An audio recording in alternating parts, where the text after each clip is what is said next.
It was just past midnight on a cold, rainy evening when a faint, desperate sound cut through the silence. A baby's cry. Alone. Unseen. Abandoned. A stranger had left her on the doorstep of a quiet home on the edge of town. No note. No name. No explanation. Just a small bundle wrapped in a thin, soaked blanket. Inside, the family sleeping just feet away would never have imagined that sound would pull them from their dreams and change everything. She never imagined that would be her last night alive. The next morning, the quiet street would be shaken by a discovery that would haunt its residents for months, maybe years. What made someone leave a baby here? And why? The answers would not come easily, and what they discovered next would shock the entire town. The small town of Maplewood was the kind of place where everyone knew everyone else, or at least they thought they did. Nestled between rolling hills and dense forests, the streets were lined with tidy houses, porch lights glowing softly in the evening haze. It was peaceful, safe, or so the people believed. On one such street stood the modest home of Emma and Jake Turner, a young couple who had recently moved back after years in the city. Their lives were quiet, filled with the small joys of homeownership and dreams of starting a family of their own. That night, Emma was up late finishing a work project, while Jake had already gone to bed. They never heard the soft knock, the slight shuffle of footsteps on their porch. It wasn't until the baby's cries pierced the night that Emma rushed to the door. There, she found the tiny, shivering infant, alone and vulnerable. Emma's heart clenched. She cradled the child gently, whispering reassurances that she didn't really understand herself. Who could abandon a baby like this? What horrors had led to this moment? Emma sat on the porch steps, holding the fragile baby close, the chill of the night pressing in around them. The infant's small hands curled instinctively, her eyes wide and searching, confused, frightened, alone. Jake joined Emma, rubbing his hands together for warmth but unable to tear his gaze away from the little stranger. Neither knew what to do first. Call the police? Take her inside? The overwhelming question, why here? There was no note, no clue, only the damp blanket wrapped tightly around the child and the silence that followed her cries. Neighbors began to stir as the baby's wails echoed through the stillness. Whispers floated from window to window, as people wondered who the child was, and if she was truly abandoned. For Emma and Jake, the night stretched long, each minute thick with uncertainty and a deep, gnawing fear. They had found a life left on their doorstep. But who had left her? And why? The flashing red and blue lights cut through the darkness as police arrived on the quiet street, their footsteps crunching softly on wet pavement. Officers moved quickly, taking in the scene, an abandoned infant, wrapped in a thin blanket, left on a doorstep with no explanation. Paramedics soon followed, carefully lifting the baby into their arms and wrapping her in warm blankets. Emma and Jake watched silently, their hearts heavy with a mixture of relief and dread. The child was safe, but so many questions remained. Officers asked the couple what they knew, but all they could say was the truth. They had found her moments ago, alone in the night. No one had seen anyone approach the house. No one had heard anything unusual. The town was waking up now, whispers turning to murmurs of worry.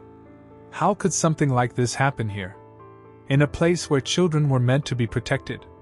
What they didn't know was that this was only the beginning, a mystery that would unravel slowly, peeling back layers of fear, loss, and secrets no one was prepared for. At the hospital, doctors examined the tiny infant with quiet urgency. She was remarkably healthy, no signs of abuse or neglect, her skin warm despite the cold night. Yet, something about her unsettled the medical team. No identification, no footprints in any local records, no missing child reports matching her description. It was as if she had appeared out of nowhere. Emma and Jake sat in the waiting room, their minds racing. They had fallen into a strange new role, as guardians of a mystery far beyond their control. The baby, so small and silent now, carried a weight neither of them could fully grasp. Who was she? Where had she come from? And why had someone risked so much just to leave her on a stranger's doorstep? The questions lingered in the sterile hospital air, unanswered and heavy. Outside, the world continued, unaware, yet soon to be drawn into a story that would test the town's heart and soul. The next morning, police canvassed the neighborhood. Doorbells rang, questions were asked, security footage was requested. But there were no leads. No one had seen a person walking near the Turners' house that night. No suspicious cars, no shadows caught on camera. It was as if the baby had been placed there by a ghost. Investigators expanded their reach, checking nearby towns, hospitals, shelters. They called state and federal databases, hoping for a match. But the search came up empty. Back at the Turners' home, the front porch had become a symbol, cordoned off with yellow tape, photographed, analyzed. The thin blanket the baby had been wrapped in was bagged as evidence. No prints. No fibers. No DNA, at least none that matched anyone in the system. Jake stood at the window, watching the quiet street. "Why us?" he whispered. Emma didn't have an answer. And neither did the detectives, at least not yet. By the end of the week, word had spread far beyond Maplewood. News outlets picked up the story. "Infant mysteriously left on couple's doorstep," the headlines read. In coffee shops and grocery store aisles, neighbors exchanged theories in hushed tones. Some believed the mother was a teenager, too scared to ask for help. Others weren't so sure. "She must have known them," someone muttered in line at the pharmacy. "No one would just pick a house at random in this town." The Turners, once just the quiet couple who had moved back from the city, were now under a strange kind of spotlight. Emma couldn't go to the store without eyes following her. Jake stopped answering his phone. They weren't seeking attention. They just wanted answers. But in a town like Maplewood, attention comes with suspicion. And suspicion, once it takes root, spreads fast. At the hospital, the infant remained under observation, but without any claim or known identity, the Department of Child Services stepped in. For paperwork, she needed a name. Emma and Jake were asked if they had a suggestion. Emma looked down at the child, peaceful now, her small chest rising and falling in steady rhythm. "Hope," she said softly. "Her name should be Hope." The nurse nodded, writing it down. Hope Turner, for now. It was temporary, of course. A placeholder until her real identity could be found. But something about the name stuck. In a town suddenly gripped by fear and suspicion, it was the one word that felt safe to say out loud. Hope. Still, beneath the sweetness of that name lay a dark uncertainty. Because while Hope slept under warm lights and careful watch, someone, somewhere, knew exactly who she was, and why she had to disappear. A few days later, a detective returned to the Turner residence with news, not good, but something. During a second sweep of the property, a single item had been recovered from the edge of their lawn, partially buried in wet leaves. It was a small silver charm, no larger than a coin. A locket. Inside, nothing. No photo, no engraving, no fingerprints. But it looked old, worn, tarnished, possibly handed down. Emma stared at it, chills rising on her arms. She had walked past that spot dozens of times. Had she missed it? Or had someone come back to leave it there? The detectives couldn't say. They bagged the locket as evidence, but without any identifying marks, it was just another question in a story full of them. Jake voiced what neither of them wanted to say out loud. "What if whoever left her isn't done yet?" No one answered. But that night, Emma checked the locks. Twice. A week passed. Hope remained in foster care at a nearby facility, though Emma visited almost daily. She wasn't the child's mother, not legally, but something had formed between them. A quiet bond. Meanwhile, the Turners tried to return to normal life. But normal didn't feel possible anymore. Not when the doorbell startled them. Not when the porch creaked at night. And then, something changed. Jake noticed it first. A car parked down the street late one evening. Engine off. Headlights dimmed. He thought it might be a neighbor, until he realized it was there again the next night. Same car. Same time. No one ever got out. He mentioned it to Emma. The next night, she watched from the window. It was there. And just as suddenly as it appeared, it was gone.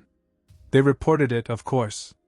But with no license plate and no clear threat, police couldn't do much. Still, one question hung in the air between them. Was someone watching? Hope? 2 nights later, it returned. The car. Parked farther down the road this time, almost out of sight, but not quite. Jake grabbed his phone, quietly slipping out the back door, trying to get a closer look without being seen. As he approached, the engine flickered on. Headlights flashed. And the car sped away. Jake barely caught a glimpse of the driver, a figure with long hair, hunched low behind the wheel. He couldn't make out a face. He showed the footage to the police, but it was grainy, dark, and nearly useless. The officer on duty tried to reassure him. Could be a journalist. Happens in these kinds of cases. But Emma wasn't convinced. Neither was Jake. It didn't feel random. It felt personal. That night, Emma held her phone close as she lay in bed, eyes fixed on the baby monitor app, though Hope was no longer in the nursery. Still, Emma kept checking. Just in case. In the absence of answers, Emma did something she hadn't done in years. She drove to her childhood church. The stained glass windows still cast familiar shadows, though the pews now sat mostly empty. She found Pastor Reed, the same quiet man who had known her since she was a little girl. She told him everything, the night the baby appeared, the locket, the car. He listened, nodding slowly, and then he asked her something she hadn't expected. "Do you remember the girl who went missing when you were in high school?" Emma paused.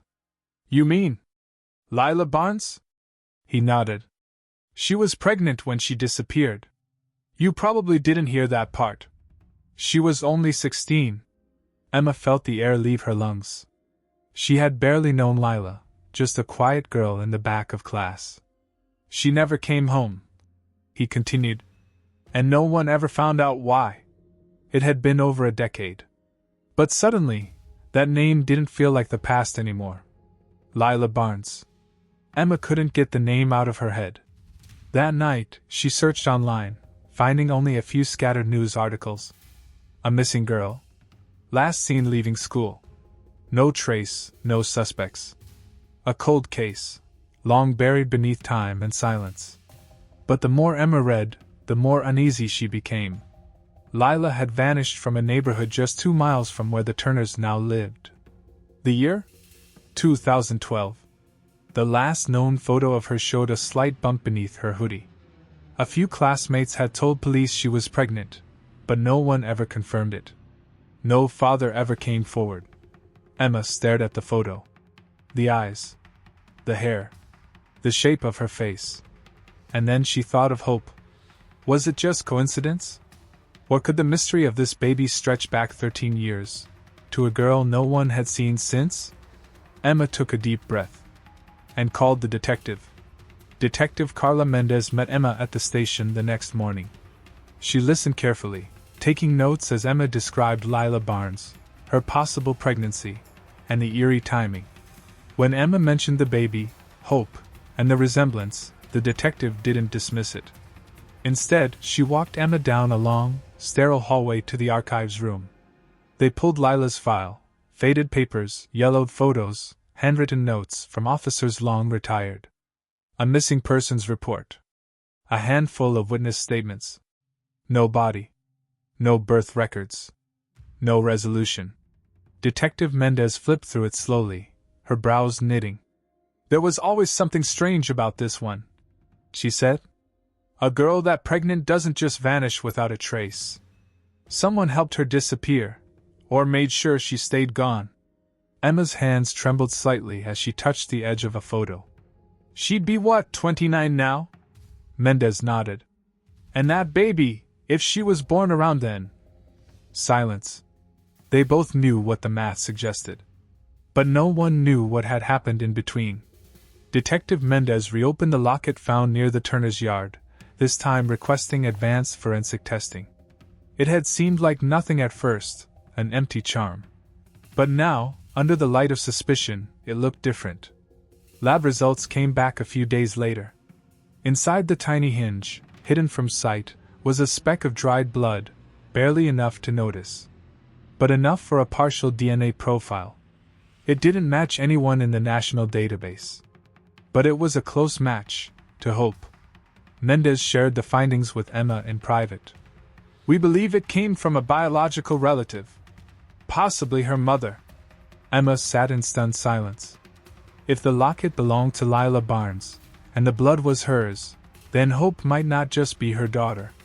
She might be her second daughter. Which begged the question, what happened to the first? And if Lila was still alive, why had she waited so long to let someone find her child? The days that followed were filled with restless nights and quiet paranoia. Emma and Jake found themselves looking over their shoulders, wondering who might be watching, and why. The mysterious car was gone for now, but the feeling lingered like a shadow in every dark corner. Detective Mendez intensified her search for Lila Barnes, but every lead felt cold, every tip a dead end. Meanwhile, Hope remained at the foster home, growing stronger with each day but still nameless in the eyes of the law. Emma often sat by her side, holding the baby's tiny hand and wondering what life had been like before this moment, before the doorstep, the locket, the police. There was fear, yes, but also something deeper, a fragile hope that maybe, just maybe, the truth would come. That someone would come forward. Or that the silence would finally break. One evening, as the sun dipped low behind the trees, Emma heard a faint knock at the door. Her heart leapt. She wasn't expecting anyone. Cautiously, she opened it to find a young woman standing there, disheveled, anxious, eyes full of tears. "I think I know about the baby," the woman whispered, voice shaking. Emma froze, heart pounding.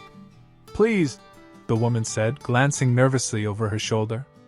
"I knew Lila Barnes. I can help." Emma invited her inside, desperate for answers but wary of the risk. The woman, named Sarah, revealed pieces of a story no one had heard before: secrets, betrayal, and a desperate mother forced into silence. Her words painted a picture darker than Emma had imagined, and made one thing clear: the past wasn't done with Hope. Not by a long shot. Sarah's voice trembled as she recounted what she'd seen years ago. Lila wasn't just a missing girl, she was running from someone powerful, someone who wanted to keep her silent forever. She had hidden her pregnancy, scared to trust anyone. But when the danger grew too close, she made a heartbreaking choice. To protect her child, Sarah said, Lila left her with people she thought would care, strangers. Emma listened, the weight of betrayal sinking deep. It wasn't just fear that kept Lila quiet, it was survival. And now, after all this time, Hope had become the fragile link between past horrors and a chance for truth. "But why leave her on your doorstep?" Emma asked quietly. Sarah shook her head. "I don't know. Maybe because you were the only safe place left." The room fell silent, heavy with unspoken questions and uncertain futures. News of Sarah's visit and her revelations spread quietly through Maplewood. The town was no longer just a backdrop. It was part of the story, tangled in fear, hope, and old wounds reopened. Some residents expressed sympathy, others suspicion. Could the town really harbor secrets so dark? Emma and Jake found themselves at the center of an unfolding drama they never asked for, their lives forever changed by a child who came without warning. Yet, amidst the whispers and doubt, one thing was clear: Hope had brought the town together in a way nothing else could. Neighbors who barely spoke now watched over the Turners' home. Strangers reached out with kindness. And the fear that once gripped Maplewood began to slowly give way to something else: determination. Determination to find answers. To protect the innocent. To heal. Hope's story is far from over. She sleeps now, safe for the moment, but the shadows of her past still linger just out of reach. Emma and Jake continue to fight for her, holding on to the fragile thread of trust and love that binds them all. But the question remains: what really happened that night? Who left Hope on that doorstep, and why? Was it an act of desperation, love, or something darker?